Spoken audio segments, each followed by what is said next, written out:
The KelTec RFB can be a really good weapon, but it needs to be built correctly. And today we're going to be diving into some best bang for buck options when building with this gun, and also some recommendations along the way for attachments so you can make the right choices and make the best of this 308 beast.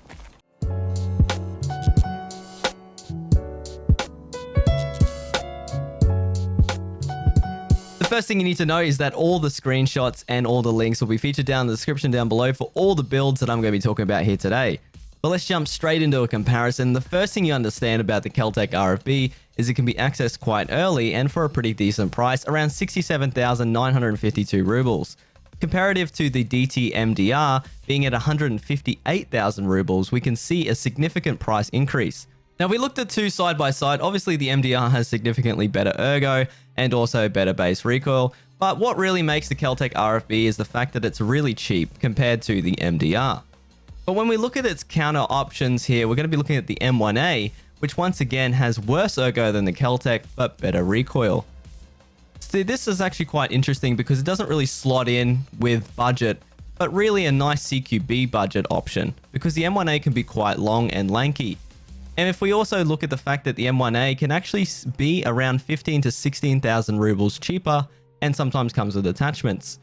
And if we look at another competitor here, the SR25, once again, we're going to be noticing the SR25 base stats are actually slightly better, except for horizontal recoil. The SR25 can be something that can be built to be better. However, statistically stock, the KelTec is actually a really good option. Once again, however, the SR25 can come with attachments from Raiders and be quite cheap on the flea market. Next thing about the RFB is you need to buy the thread spacer.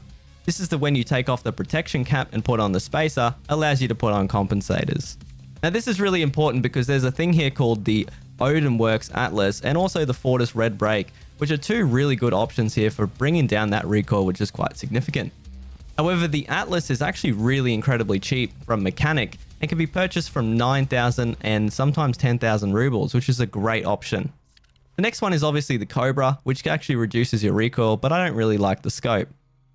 As for the grip choice, this is the most important choice you can make. I would always recommend the Zenit RK0. And sometimes the new TD aluminium skeletonized grip has a lot more ergo, so that's also a solid option.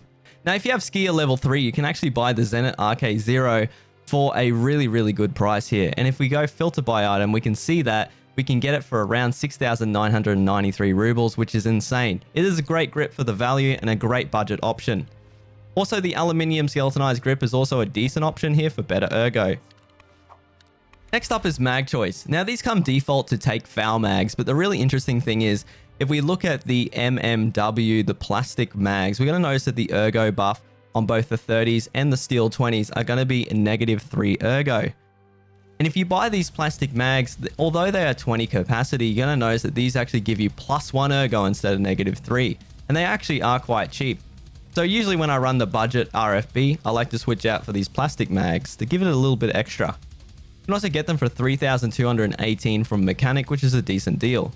When it comes to suppressing this gun, I wouldn't always recommend it because the sound of it loud is awesome, but you can use the KAC QDC and get a pretty decent suppressed sound. However, obviously, as pretty much every other gun, the Daniel Wave suppressor is the best option, and the link for that will be featured down below. But the KAC is actually a really good option for the price and one of the cheaper variants for getting this thing suppressed. Now, if we take it out to the range, what's really interesting here about the suppressed version is if you notice the timing on the shots, if you keep them consistent, you can actually get some pretty decent recoil and MOA. But if you spam the gun, which is I'm about to do here, you're going to notice a lot of shots are over the top of the target. So it's all about how you fire the RFB. You need to respect it and get that timing down significantly. Otherwise, you're going to get a lot of recoil here, which is really noticed when you spam it with bad attachments. Now, if we look at the budget version here with the compensator, it's actually a lot better for when you're going heavy on the trigger. Not only is the distance between each shot, the gap upwards also lower, you can also notice there's a tighter spread even when I'm spamming the rounds here, which is actually really significant. Now, once again, if we go towards the meta version, and this is an amazing gun, and a lot of people have to put respect on this gun when it's CQB, sort of like the Ash 12. But even when you spam the meta build here with the lowest recoil, it's actually quite tight on the target. And especially if they are closer, that grouping is actually pretty decent. Especially with a 30 round mag, it's something to be worried about, because even at spamming with this sort of build, you can actually get a lot of accurate shots on target. So that's it for this video, guys. If you enjoyed this or you want to see more content on the RFB, feel free to subscribe for future videos. We're going to be working on a few more guns and also some highlights coming up for some of the new guns as well. So make sure you subscribe for that. And as always, we'll see you on the next one.